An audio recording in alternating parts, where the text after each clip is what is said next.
Well, joining us now to break down the week in politics is Anthony Chergosky, professor of political science at UW-La Crosse. Thanks for joining the show here today, Anthony.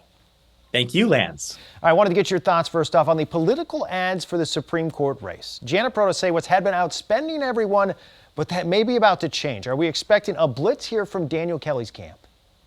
I'm not sure that it will come from Daniel Kelly himself, Lance, but it will certainly come from outside groups who support him. We know that Dan Kelly was promising the idea that there would be lots of outside spending on his behalf. Most of the money for Janet Protasiewicz has come from her campaign. There has been some outside spending to help Janet Protasiewicz, but most of the money has come from her campaign. Meanwhile, Dan Kelly's campaign has not spent much, if anything, on TV and radio. The money to support Dan Kelly's campaign is coming from Wisconsin Manufacturers and Commerce, is coming from some other political action committees, and I think that trend is going to continue, where the outside money will play a major role in this campaign. As we're talking about that, the candidates both said on this show that they were not concerned about outside money coming into these campaigns, but should voters be concerned when we're breaking records here with this race and the amount of money coming in? Well, the record breaking is extreme. I mean, the initial record for most spending in a judicial election was $15 million in 2004. That was an Illinois state Supreme Court election. Lance, we have already shattered that record, and there is a lot of time still to go until the election. So I think there is a conversation to be had here potentially about campaign finance reform, or at least just the extreme amount of money that is coming into this campaign. Lance, it would be one thing if we broke the record by a little bit.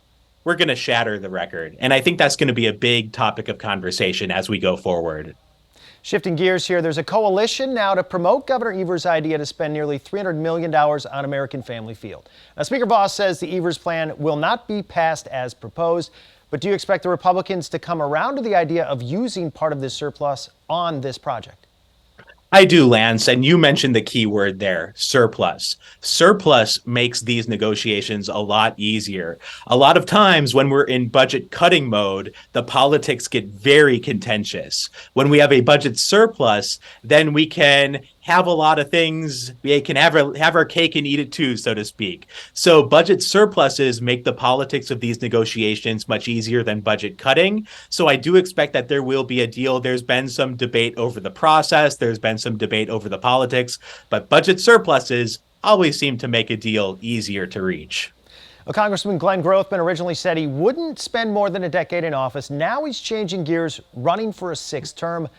Is this uncommon for politicians to backtrack on promises like this? It's very common, Lance, and that is because term limits are quite popular with the public. It makes complete sense for a candidate to promise that they will limit how long they serve in office. After all, the idea is appealing to the public. The public does not trust politicians, generally speaking, and so one way to build trust is to promise that you will only be in office for a limited amount of time. Now, there isn't much evidence that voters punish politicians when they break those promises. Here, Glenn Grothman has clearly broken his promise to serve 5 terms in office, but I don't think voters are going to punish him. There is not much evidence that voters actually do punish politicians who break their promises on term limits. We've been talking a lot about the state budget here in this show this week. The governor's proposal would use a huge chunk of the $7 billion surplus. Now, Republicans have already tapped the brakes on some of that. So how much more conservative do you actually expect their proposal to be, though? They have to keep in mind that this must be a budget that the governor will sign, Lance. And so it's going to be a very delicate dance, a very delicate back and forth as we go through these upcoming months.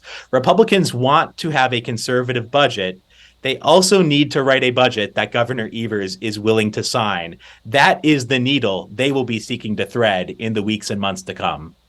That debate will rage for months, and we might be checking back in with you before it's all said and done. But I do want to thank you for the time here this week. Thank you.